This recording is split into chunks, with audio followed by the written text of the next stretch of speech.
Okay guys, for today's video, since ang enrollment period ay nausog na dahil ang pagsisimula ng class ay na-move na rin ulit back to June. This is now the time na nag-e-enroll na tayo, May to June. Usually, lalo na sa mga magulang dyan na nagpapaaral sa mga private na kumakayod talaga, pinaghihirapan natin para mapag-aral yung mga anak natin sa mga private school at hindi lang naman sa mga private school, pati yung mga pangangailangan sa pagsisimula ng klase, medyo nasa-short tayo sa budget. Now, for our succeeding videos, pag-uusapan natin yung mga loan service na pwede nyong hiraman para sa darating na enrollment at pasukan. So, samahan nyo ako pag-usapan natin ang legit na bank na magpapautang sa'yo ng up to 20,000 pesos pasimula. And later on, pag nakapagbayad ka na at nakapag-build ka na ng credit history with them, malamang sa malamang tataas at tataas ang inyong credit limit. Pag-usapan natin for today's video, si Tonic Credit Builder. So, samahan nyo ako pag-usapan natin yan. Sit back and let's discuss. Coming right up.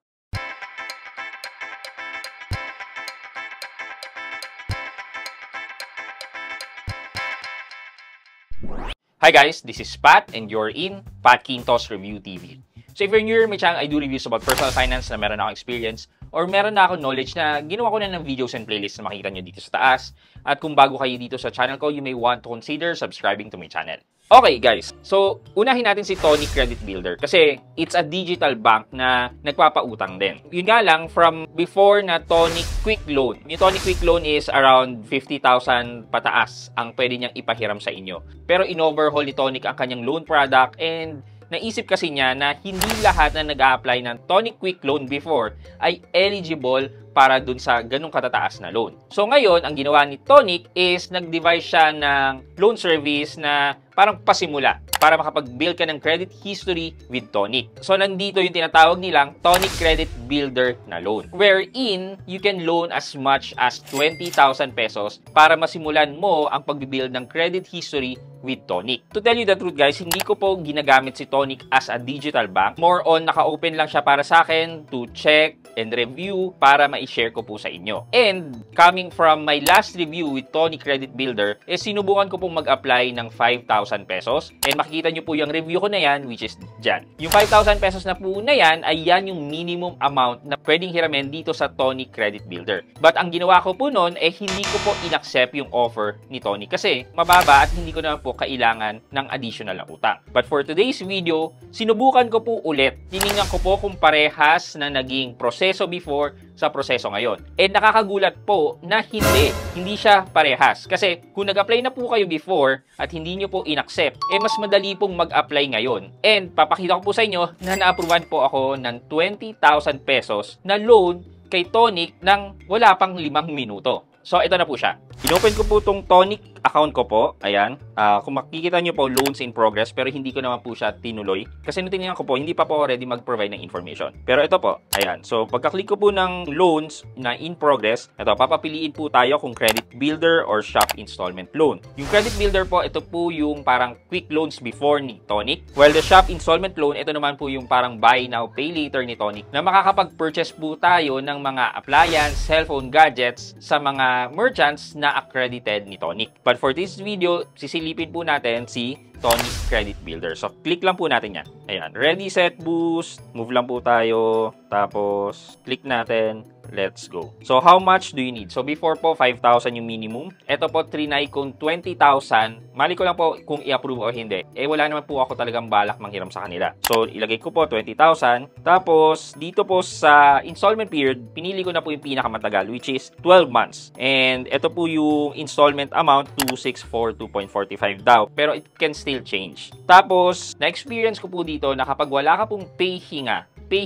is the credit life insurance nila. Wherein, insured po kayo, mababayaran nyo yung utang nyo with Tonic if in case na may mangyari pong hindi masama sa inyo. So, na-experience ko po dito, kapag wala, mababa ang chance ng approval. Pero kapag meron, medyo tuloy-tuloy naman po dun sa dalawang na experience ko po na trinay ko mag-apply, lagi pong approve. And pangatlo na po ito ngayon. Ito po yung PayHinga. Enjoy a month-long payment break. Push back your repayment schedule to the following month with PayHinga. Recharge your finances and yourself. So, pwede daw po kayo magpahinga ng isang buwan na hindi po kayo magbabayad kay Tonic. And get payment insurance. PayHinga comes with credit life insurance. Rest assured that you will be covered for whatever life throws at you. Medyo masakit nga lang din po to kasi may kamahalan po siya. So, ito po yung loan amount, 20,000 pesos and 12 months. Ang monthly add-on rate po niya ay 4.88%, which is mataas. And yung monthly effective interest rate naman niya ay 7.92. Ang taas po talaga. Meron din po siyang deduction sa loan, yung processing fee na 500 pesos. Yung 500 pesos po na to ay across the board kung magkano yung loan amount nyo,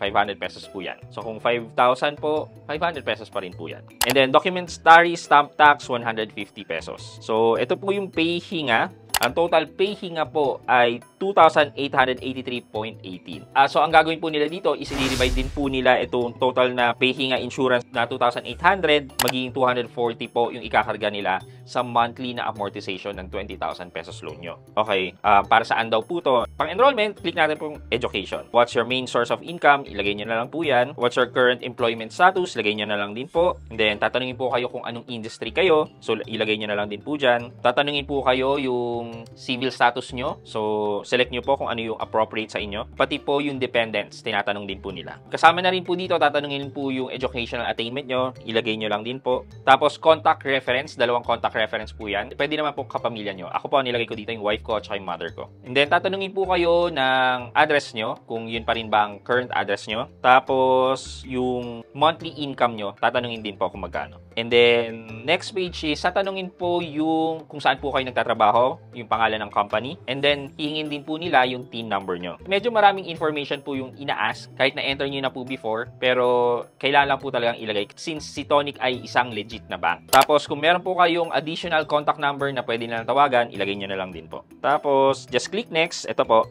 because we're clingy, we might call you on your registered mobile number or secondary before we disburse your loan, so keep your phone. And then, ito po yung terms and condition. Basahin nyo po yan. Scroll nyo po pababa. Click accept. Yan. Hold on, babe. Thanks for completing those steps. We're now processing your loan. It won't take long. Tapos, nawala po siya. Tapos, ayan, loan in progress. Tapos, magte-text po siya. Sabi niya, we got your loan application. We may call you in a bit daw. Pero, after siguro po mga 3 to 4 minutes, hindi na po sila tumawag. Nung nag-apply po ako before, unang-una is, tumawag po sila kinabukasan. So, nag-apply po ako ng gabi. Kinabukasan, tumawag po si Tonic. And then, nag-verify lang po ng information na in-enter ko po doon. Pagkatapos nun, naka-receive po ako after an hour ng text notification na na-approve na po ang aking in-apply na 5,000 loan kay Tonic. But this time, ito po ang nangyari. In-expect ko po na may tatawag pero wala naman pong tumawag. Nakita ko na lang po na nagkaroon ng notification and then your loan is approved. Ayan, woot, you got approved. Offer is valid for a few weeks. 20,000 pesos yung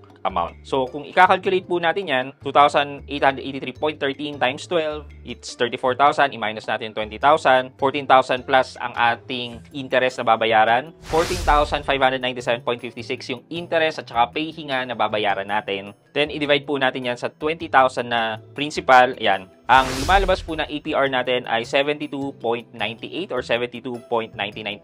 And kung i-divide po natin to sa 12, makikita po natin yung monthly niya. Nasa around 6% po. 6.08% ang kanyang interest monthly. Kung tutuusin po, lumilinya naman po siya sa interest rate ng mga legit na lending service natin. With the likes of Atome, G-Loan, yan. Doon sa G-Loan po, talaga nagbabago po yung interest rate niya based on the amount. Ito po, nasa around 6%.